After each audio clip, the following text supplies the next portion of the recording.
সম্মানিত ভাই, এই দেখেন ভাইডাঙ্গা বাজারে, উত্তর বাজারের অবস্থা। এই যে মাছ মারতেছে লোকজনে, ভাইডাঙ্গা উত্তর বাজারে মাছ মারতেছে। কাল দেন কীরকম পানি।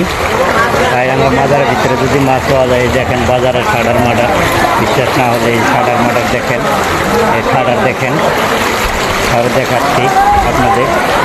এই যে দেখেন ভাইডাঙ্গা, জুতা হাতে নেও, জুতা হাতে নেও বাবা, জুতা হাতে নেও। এই দেখেন আমাদের বকুল ভাই এসে গেছে। এই যে স্যান্ডেল হাতে নেও। এই যে আমাদের মোহনা টেলিভিশনের সাংবাদিক সাহেব, উনি এসে গেছে। আমি ওনাকে নিচ্ছি, উনি আমাকে নিচ্ছে। আমি ইউটিউবার, উনি হচ্ছে আপনার জেলা প্রতিনিধি মোহনা টিভি। এই দেখেন ভাইডাঙ্গা বাজারের কী অবস্থা। এই দেখেন কীরকম পানি, ওই যে